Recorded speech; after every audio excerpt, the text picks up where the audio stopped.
vous souhaite de passer un bon solstice. On est en plein dedans là.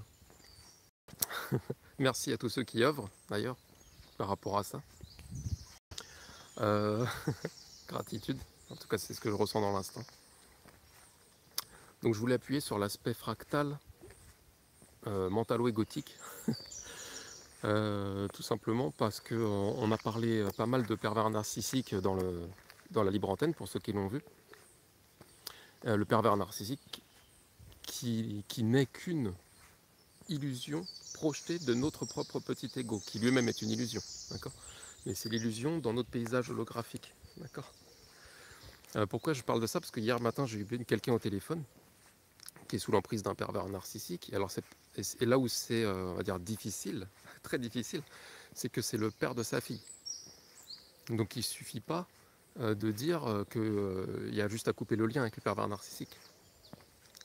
Parce que, enfin, en fait si, mais disons que là où c'est encore plus compliqué, c'est que ce qui la lie au pervers narcissique, ça n'est pas son travail ou ses parents, comme dans mon cas par exemple, j'ai assez parlé de moi, c'est sa fille.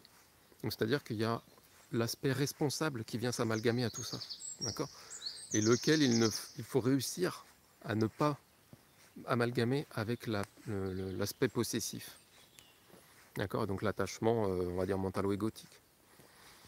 Je ne veux pas digresser trois plombes là-dessus, c'est juste un exemple. Pour, on va dire, ce qui l'a aidé à prendre du recul sur la situation, c'est de prendre conscience que le pervers narcissique en question ne disparaîtra, enfin, qu'avec l'illusion quelque part, mais que grâce à la maîtrise de son propre petit ego. D'accord? Donc même si c'est complètement difficile à accepter parce qu'il y a le côté sentimental, auquel le géniteur en question, comme elle l'appelait, ne possède pas ta fille, mais tu ne la possèdes pas non plus. Il faut réussir à s'avouer ça. D'accord? Donc ça n'empêche pas qu'on a un travail responsable envers l'enfant, mais qui dit responsable ne dit pas possession. D'accord? Il faut accepter les expériences aussi. Et ça ne veut pas dire qu'il faut l'abandonner dans les bras d'un prédateur. D'accord? Ça veut dire qu'il ne faut pas en avoir peur. C'est pas la même chose. D'accord?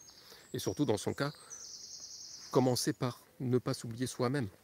Parce que tant qu'elle ne sera pas reposée, parce qu'elle était extrêmement fatiguée, épuisée par la toile d'araignée qu'il a tissée dans sa tête. D'accord? C'est comme ça que fonctionne le pervers narcissique. C'est qu'il gagne par épuisement. D'accord? Mais en fait, il a l'illusion de gagner, parce que la guerre elle-même est une illusion. D'accord? C'est un aspect temporel, tout ça. Et du coup, l'idée, pour juste finir sur cette digression dès le départ, c'était de dire déjà, n'oublie pas de prendre soin de toi, repose-toi, ensuite tu auras les idées claires, et ces idées claires-là t'amèneront vers une maîtrise de la situation, on va dire. Parce que tu maîtriseras ton petit ego seulement quand tu seras autorisé à te reposer et à prendre soin de toi-même. D'accord? Bon, je vais arrêter sur cette parenthèse-là, mais c'était un exemple de perversion narcissique parmi toutes celles qu'on a eues. Et pour dire que, parce que voilà, c'était ça aussi, c'est qu'elle savait, et c'est pas moi qui lui ai dit ça, je l'ai pas incité, je l'ai pas influencé là-dessus. Elle m'a dit elle-même qu'elle savait que tout ceci allait prendre fin tôt ou tard. Donc ça montre bien que la solution est, encore une fois, si on veut parler de problème-solution, la patience. D'accord? Si on sait au plus profond de nous que tout ça va s'arrêter, et c'est qu'une histoire de patience en fait. D'accord? Mais patienter n'est pas attendre, encore une fois. Et là, le piège était qu'elle attendait. Façon de parler, c'est pas un piège, d'accord, mais elle était plus dans l'attente que dans la patience. La patience, puisqu'elle n'arrêtait pas de se dire intérieurement, ouais, mais je comprends pas, j'ai tout fait et ça arrive jamais. Il disparaît toujours pas. Mais parce qu'en fait, tu n'as pas vraiment totalement fait preuve de foi. C'est-à-dire que tu n'as pas lâché ton petit ego, en fait. Donc tant qu'on n'a pas, comment dire, lâché notre petit ego, de toute façon, dans l'illusion extérieure, le petit ego sera toujours présent. Ok? Peu importe la forme, voyez les choses vibratoirement. D'accord? Ça peut prendre n'importe quelle forme, on s'en fout en fait. D'accord? C'est que des pièges illusoires tout ça. C'est que des expériences qui s'offrent à nous pour pour prendre conscience de notre niveau de maîtrise. Okay, donc, du coup, je vais profiter de ça pour transiter vers là où je veux vous amener. C'est l'aspect autodestruction. J'ai failli appeler cette vidéo l'autodestruction fractale, mais j'ai préféré appuyer sur laissons-le s'autodétruire, parce que c'est quand même ça qu'il faut retenir le plus, je pense. Donc ça méritait ça comme gros titre, on va dire. C'est vraiment cet aspect de toute façon, si on doit prophétiser, on va dire, si on doit prévoir quelque chose, la seule chose vraie qu'on peut prévoir, c'est la montée exponentielle du taux vibratoire. D'accord? Je pense qu'on est beaucoup à s'accorder là-dessus et à le ressentir. C'est pas moi qui le dis, hein. D'accord? C'est nous qui le ressentons. Donc à partir du moment où on a vraiment conscience de ça, que le taux vibratoire augmente de façon exponentielle, peu importe la forme, on sait que de toute façon, ça va changer tout ça. Ça va monter en vibration. Et ça ne sera que la conséquence de la montée vibratoire. Donc il n'y a pas à se focaliser sur la forme, il n'y a pas à se focaliser sur telle ou telle prophétie. Puisque de toute façon, vibratoirement, c'est toujours la même chose. C'est fractal. C'est qu'une histoire de petit ego, tout ça. Donc, ceux qui restent manipulés par leur petit ego s'autodétruiront. D'accord? Donc là, on ne pourrait rien faire d'autre que compatir. D'accord? Donc, que planter des graines pour qu'ils arrêtent de se faire manipuler par leur petit ego. Mais planter des graines n'est pas les sauver. D'accord? Donc, il n'y a pas à argumenter, il n'y a pas à chercher à les convaincre. Ils ont le droit de choisir de s'autodétruire. D'accord? C'est leur droit. Si le nouveau monde ne leur convient pas. D'accord? Donc si le petit ego veut se suicider, laissons-le suicider. Je veux dire, pendant des milliers d'années, il y a des personnes lumineuses qui se sont suicidées parce qu'elles n'arrivaient pas à vivre dans l'ancien monde. C'était insupportable pour elles, l'ancien jeu. C'est-à-dire le jeu de l'involution était tellement insupportable parce qu'elles étaient connectées qu'elles ont préféré s'autodétruire, certaines. D'accord? Donc maintenant, on inverse la vapeur. Maintenant, c'est le mental ego qui va s'autodétruire. Et non plus les êtres, on va dire, quelque part dans l'amour inconditionnel qui ne supportaient pas l'involution. Parce que c'est fini. Maintenant, ceux qui vont s'autodétruire, c'est ceux qui ne supportent pas l'évolution. Mais l'évolution dans le sens progression vibratoire, pas dans le sens darwinien, évidemment. D'accord, ce qui n'est qu'une théorie, d'ailleurs. Ok? Donc, je ne vais pas digresser là-dessus. Donc, c'est là-dessus que je voulais vous amener. Et voilà, parce que j'ai aussi entendu des médiumnités qui disaient qu'ils voyaient que, par exemple, Macron qu'allait lancer la bombe atomique sur la France. Ok? Et la personne en question stressait d'ailleurs par rapport à ça. C'est-à-dire que même le médium en question, ou le canal, ou tout ce qu'on veut, n'a pas compris que c'était une métaphore en fait. Qu'en fait, l'image, c'est son petit ego qui va s'autodétruire et qu'on doit accepter. Il n'y a pas à avoir peur des dommages collatéraux, puisque cette même personne est censée savoir qu'à partir du moment où on œuvre dans la foi et qu'on tend vers le nouveau monde, on est protégé de toute façon. Sinon ça n'a aucun sens. D'accord? Mais on n'est pas protégé dans le sens ouais c'est bon, ça va se faire tout seul, il n'y a plus qu'à glander. Non, non, c'est pas ça. C'est-à-dire que les énergies sont de notre côté en fait, c'est juste ça que ça veut dire. D'accord? Donc n'ayez pas peur, puisque les énergies du nouveau monde, les énergies sont de notre côté, quoi. À partir du moment où vous œuvrez pour le nouveau monde. Mais pour ça, il faut faire acte de foi, c'est-à-dire lâcher toutes les habitudes qu'on a de l'ancien monde. Okay? Parce que toutes ces habitudes qu'on a, c'est notre petit ego qui les a créées. Et il faut l'admettre, ça. Et c'est ça qui n'est pas évident. D'accord? C'est ce travail intérieur, ce vrai travail intérieur. D'accord? C'est trop facile de critiquer les politiciens. D'accord? La vérité, c'est que les politiciens ne sont qu'une projection de notre petit ego. La politique, c'est quoi? C'est le mental ego sur le plan national et international. C'est tout. C'est juste ça. Et communal aussi. Ok? C'est ça la politique. C'est le petit ego sur ce plan-là. Mais ça n'empêche pas que là, comment dire, la chose sur laquelle on doit travailler, c'est sur le projecteur. C'est pas sur l'illusion. Ok? Vous pouvez changer la politique autant que vous voulez. Vous ne changerez rien à l'intérieur de vous, puisque vous êtes toujours dans l'espoir que l'extérieur change. Mais quel travail intérieur vous avez fait? Ok? Après, vous faites ce que vous voulez, d'accord? Il y a ceux qui continuent à aller voter, pourquoi pas? amusez-vous avec ça si vous voulez. Mais c'est peau de balle à côté du travail intérieur. D'accord? Si vous lâchez le marionnettiste, alors le reste s'écroulera. D'accord? Et voilà, c'est là où je veux en venir. Alors je voulais juste faire une autre. Oui, bah, j'en ai parlé du pervers narcissique au début.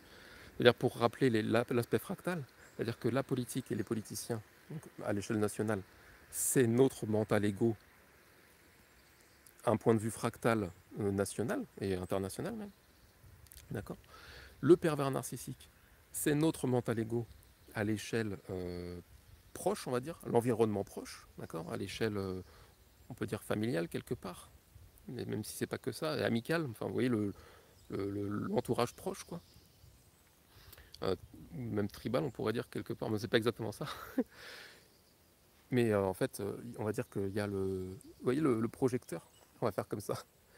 Là, c'est l'écran national, donc c'est le mental ego point de vue politique, d'accord? Après là, on se rapproche, c'est le mental ego sous forme perversion narcissique, d'accord? C'est-à-dire celui qui nous pourrit la vie au quotidien, d'accord? Mais dans notre entourage proche, d'accord? Mais c'est pas que le pervers narcissique, toxique qu'on a désigné vraiment avec des règles 3D. C'est pas que ça. C'est aussi tous les amis qui passent leur temps à vous donner des leçons ou qui passent leur temps à vous engrainer à picoler, par exemple. Tout ça, c'est de la perversion aussi, d'accord? Mais c'est votre mental ego projeté. Et quand on se rapproche encore, eh ben, on arrive à notre mental ego intérieur. Ok? Donc c'est là où je veux vous amener sur l'aspect fractal, pour comprendre que la clé, c'est vraiment intérieurement que ça se passe. Donc même si on dit toujours pareil, c'est une autre approche pour vraiment prendre conscience du projecteur. Que vous pourrez changer la politique, vous ne changerez rien ici. Vous pouvez changer le pervers narcissique, ça ne changera pas ici. C'est comme les femmes battues qui quittent leur mari en se disant je vais en trouver un autre, et puis qu'elles se refont battre par un nouveau. C'est le même principe. C'est-à-dire tant que tu n'as rien changé intérieurement, tu vas rattirer les mêmes choses, parce que tu n'as changé que sur ce plan-là. D'accord? Donc si tu changes de président, bon bah tu vas changer l'illusion, super. Si tu changes de pervers narcissique dans ton entourage ou d'amis, mais que tu restes, enfin ça changera rien parce qu'à l'intérieur tu restes la même chose. T'as pas, dépassé ton propre mental ego. Donc c'est là que je veux vous amener. Et donc là c'était pour l'aspect fractal des choses. Maintenant je vais appuyer sur l'autodestruction, donc qui est illustrée par on va dire une attaque nucléaire, mais qui s'autodétruirait. D'accord? L'idée en question, enfin l'image en question, c'était que c'est pas le méchant russe qui nous bombarde, mais nous-mêmes enfin nous-mêmes, notre propre pays qui s'autodétruit. Donc c'est super cohérent en fait en termes d'illustration du mental ego, parce que ça illustre tout simplement l'autodestruction, mais à l'échelle politique. Mais c'est qu'une illusion, d'accord? C'est une métaphore, ça. Les personnes qui ont des images d'apocalypse et tout ça, ils n'ont toujours pas compris que c'est une métaphore en fait. Ou alors ils l'ont compris, mais en tout cas ça ne se ressent pas, parce qu'ils sont eux-mêmes stressés, et ils propagent le stress. D'accord? Les pénuries, tout ça, c'est pareil. D'accord? Ça peut être des conséquences qui arrivent, ok. Mais pourquoi y mettre de la peur en fait? Qui te dit que la pénurie n'est pas un enseignement? Hier, je crois que c'est avant-hier, j'ai vu une vidéo de Pierre Jovanovic, je suis tombé dessus, ça faisait super longtemps que je n'avais pas vu, parce que bon, bah, ça vibre, c'est pas forcément quelque chose qui vibratoirement fait progresser. Mais par curiosité, on va dire, pour prendre la température, j'ai regardé. Bon, évidemment, c'est toujours le même délire de c'est moi qui l'ai dit avant tout le monde. Il y a toujours ce petit ego. Mais ce qui était marrant, c'était qu'il appuyait sur le fait qu'il y ait des industries agroalimentaires qui avaient cramé, genre, mais par soixantaines, et qu'on n'en parlait pas. Et que pour lui, ça traduisait un certain complot qui visait à, faire, à ce que les gens ne puissent plus manger de viande. Enfin, c'était ça la conclusion qu'il en avait.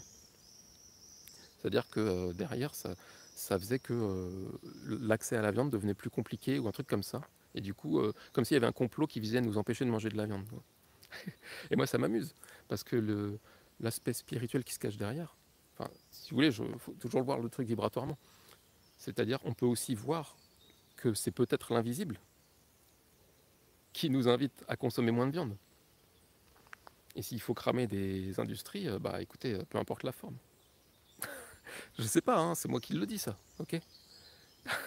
Mais ça, c'est une interprétation purement mentale, hein, je suis pas en train de canaliser là. C'est juste pour vous dire que je trouve ça amusant et cohérent quelque part. Parce que comme je le dis des fois, on n'est pas toujours guidé avec des papillons. D'accord. Et d'ailleurs, Garrett l'a très bien dit, c'est si tu ne t'éveilles pas par la sagesse, tu t'éveilleras par la souffrance. Donc je trouvais ça bien dit aussi. D'accord. Donc des fois, il faut des coups de pied au cul. D'accord. Donc s'il faut cramer tous les trucs d'usines qui font de la viande pour que vous arrêtiez de bouffer de la viande, ben on va le faire. Peut-être que c'est ça. Mais bon, en tout cas, ça m'a amusé de tomber sur cette vidéo-là et que le complot qu'il voyait, c'était nous interdire de bouffer de la viande. Comme si... Alors que la solution, comme je le répète souvent, ça n'est pas de se plaindre de ne plus avoir accès à quelque chose. La solution, c'est de ne plus en avoir besoin. D'accord. Et c'est là où on réussit à dépasser tout ça. D'accord. Devenir riche, c'est pas gagner plus d'argent. Devenir riche intérieurement, c'est lâcher les besoins. C'est quand vous n'avez plus de besoins, vous êtes riche.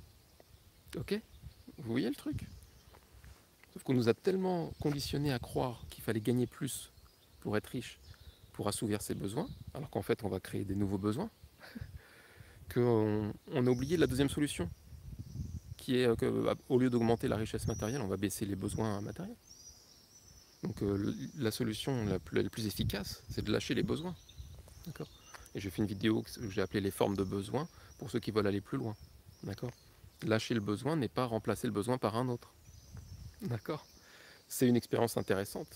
Mais à un moment donné, il faut prendre conscience que vibratoirement, on a toujours ce manque. Et tant que vous avez toujours ce manque, ça veut dire que c'est votre petit ego qui tient les manettes. Ok. Donc, et c'est là où je vais en revenir. Donc cette fameuse image de bombe nucléaire qui nous autodétruit, ça n'est qu'une métaphore pour dire que le petit ego va s'autodétruire par fierté de toute façon. D'accord. Et c'est là aussi où je veux vous amener sur la nuance avec la guerre ombre-lumière. C'est-à-dire que c'est pas la lumière qui va gagner. D'accord. Il faut sortir de ces trucs bisounours. Il ne s'agit pas de ça en fait. La lumière, elle n'a pas à gagner, elle s'en bat les couilles, elle a juste à rayonner. D'accord. Donc c'est le taux vibratoire qui monte et l'ombre qui devient ce qu'elle doit devenir. C'est-à-dire qu'elle va s'autodétruire d'une certaine manière, mais même ça, c'est une illusion, en fait. Parce qu'en fait, la vérité, c'est que l'ombre va se reconnaître lumière. D'accord. Et qu'en fait, on va se réunifier. D'accord. Entre ombre et lumière, pour simplifier. Le noir et blanc vont s'unifier. D'accord. Pour simplifier. Je ne veux pas digresser trop plombes là-dessus, mais c'est surtout là où je voulais appuyer, c'est que ne pas tomber dans le délire, ouais, c'est la lumière qui va vaincre, qui va gagner. Non, non, la lumière, elle n'est pas en guerre. La lumière, elle rayonne. Elle observe l'ombre, prendre conscience que c'est une illusion. Okay. Comme je dis dans Être humain, je crois au début, c'est mon mental rationnel n'y croit vraiment pas, tous ces doutes me gênent, je, je ne peux plus cacher tout ça, mais l'ombre face à la lumière se reconnaîtra. D'accord. J'ai pas dit l'ombre face à la lumière perdra. Non, non, elle va se reconnaître. Elle va reconnaître qu'en fait, la puissance de l'ombre, c'est la puissance de la lumière. Ok. Donc c'est là aussi que je voulais vous amener. Voilà, tous ces trucs-là. Et donc l'idée, c'est quand on parle de lâcher prise, c'est tout simplement lâcher prise sur notre propre petit ego. Et donc laissons-le s'autodétruire. D'accord. C'est pour ça que j'ai intitulé ça comme ça, même si j'ai parlé beaucoup d'autres choses. C'est que s'il y a quelque chose qu'il ne faut pas oublier et qui peut nous aider à lâcher, c'est cette compassion en fait, quelque part. Ce que je dis, laissons-le s'autodétruire, c'est compassion en fait. C'est à un moment donné, quand quelque chose est irrécupérable, il faut l'abandonner, quoi, si on veut avancer. Sinon, c'est un boulet qui nous tire le froc, quoi. Donc laissons-le s'autodétruire. D'accord. Mais en fait, la vérité, là, c'est un titre volontairement pour bien appuyer le truc. Mais l'idée, c'est surtout laissons-le reconnaître qu'il n'existe pas. Laissons-le reconnaître que lui aussi est lumière et qu'on doit s'unifier vers autre chose, quoi. D'accord. Donc toutes vos habitudes mentales ou égotiques, laissez-les s'autodétruire. Laissez vos habitudes s'autodétruire. D'accord. Ne commencez pas à entreprendre des trucs compliqués pour sortir de tel truc, de tel schéma, de tel machin. Non, non. Juste reposez-vous, prenez soin de vous, écoutez-vous, prenez soin du présent, comme on dit, et laissez être, ça va se faire tout seul en douceur. Par contre, si vous commencez à vouloir contrôler le truc, là, c'est votre mental ego, toujours, qui est là. D'accord. Qui veut contrôler lui-même son autodestruction quelque part. Mais il n'y a pas à contrôler. Il y a juste à laisser être. D'accord. Savourer la montée en vibration. D'accord. S'il y a une petite dépression derrière, reposez-vous. allongez-vous, d'accord, magnétique, d'accord. Si vous êtes aigri en mode parce que vous êtes trop dans l'électrique, allongez-vous, d'accord. Calmez-vous. Et quand vous avez les idées claires, là, on peut s'amuser à entreprendre avec notre trou blanc, d'accord, d'accord, entreprendre quelque chose de créatif et non pas quelque chose conditionné par la 3D. Puisque le monde mentalo-égotique, de toute façon, va s'autodétruire. Donc quel intérêt d'entreprendre quelque chose dans ce monde? Alors faites-le si vous ne savez pas quoi faire d'autre, voilà, si vous voulez faire l'expérience. Maintenant, moi, je vous invite plutôt à soit vous reposer pour avoir les idées claires, ou soit, si vous avez déjà les idées claires, entreprendre quelque chose, mais qui tend vers le nouveau, et qui n'est pas englué dans un monde mentalo-égotique. Parce que si bâtir un nouveau monde avec des fondations de l'ancien, ça ne tiendra jamais. Bref, j'en ai assez dit. Je vais checker un peu le chat. Salut à tous. Merci pour vos messages de gratitude. Comme d'hab, je vais cibler les questions s'il y en a.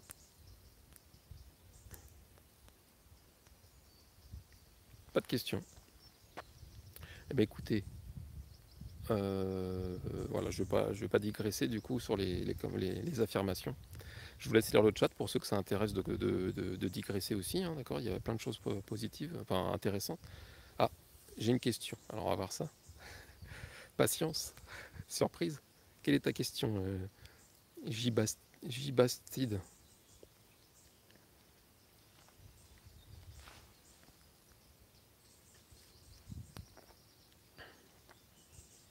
Comment parler d'ombre et de lumière avec une personne dont la peau est sombre? C'est-à-dire, c'est quoi la peau sombre? Est-ce que tu peux être plus précis? C'est-à-dire quelqu'un qui est complètement englué dans l'ombre, c'est ça que tu veux dire, je pense. Mais il n'y a pas à lui en parler, tu as juste à rayonner. Ne joue pas son jeu mental. Ok, c'est comme négocier avec un pervers narcissique. Tu perdras toujours.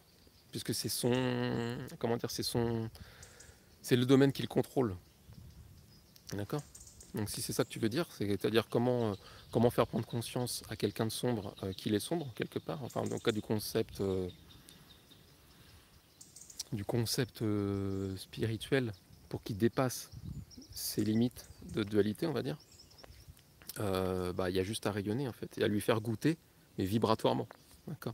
Tu feras jamais goûter quelqu'un. Enfin, mentalement, tu peux essayer de planter des graines, mais s'il est vraiment, on va dire, dans la perversion narcissique ou manipulé par son mental égo, t'auras beau argumenter, ça ne changera rien. D'accord. Faut lui faire goûter à ce qu'il y a au-dessus. D'accord. On ne dépasse pas la 3D en restant en 3D. Donc, fais-lui goûter à une vibration plus haute que son mental. Ok. Je trouve naze le parallèle noir sombre, blanc lumineux, ça me gêne. Ouais, c'est clair. Bah oui, parce qu'on est en pleine dualité quand on parle de tout ça. Mais c'est pour ça que j'explique dans cette vidéo aussi qu'il ne s'agit pas d'ombre contre la lumière. Non, non. Il s'agit que de lumière en fait. D'accord. Mais pas dans le sens bisounours. C'est juste que, en fait, la création, enfin, je sais pas, pour revenir à la base, c'est que tu as créé un filtre, d'accord, qui nous a fait croire à l'illusion de l'ombre, d'accord, pour jouer un jeu. D'accord. Le jeu étant de créer ce contraste. Voilà. C'est-à-dire qu'on a besoin de l'ombre pour avoir du contraste. Parce que c'est grâce au contraste qu'on prend conscience. D'accord. Parce que l'idée, c'est de redevenir Christ en conscience. D'accord. Plutôt que de vivre dans une béatitude sans ego. D'accord. L'idée, c'est de redevenir Christ en conscience en gardant un ego quelque part, mais qui ne sera plus le petit ego. Mais je ne vais pas épiloguer là-dessus parce que Laurent Duro l'explique mieux que moi. Et puis je vais être sûr de ne pas me tromper parce que là, c'est purement mental. Ok. Mais oui, je te rejoins sur le fait que il n'est pas question de parler d'ombre, de guerre ombre contre la lumière. On est dans la dualité quand on fait ça. C'est juste prendre conscience qu'on a tous une étincelle divine, une étincelle d'esprit, et que c'est elle qui doit tenir les manettes. C'est plus le petit ego. Ok. Donc il ne s'agit pas d'ombre niveau de maîtrise de notre petit ego. D'accord. Et il en sera fait chacun selon sa vibration. C'est ça qu'on dit aussi. D'accord. Tout dépendra de notre niveau de maîtrise de notre petit ego. Donc toute l'illusion extérieure, qu'elle soit politique nationale, qu'elle soit perversion amicale ou familiale, en tout cas proche entourage, ne dépendra que de votre niveau de maîtrise intérieure, de votre petit ego.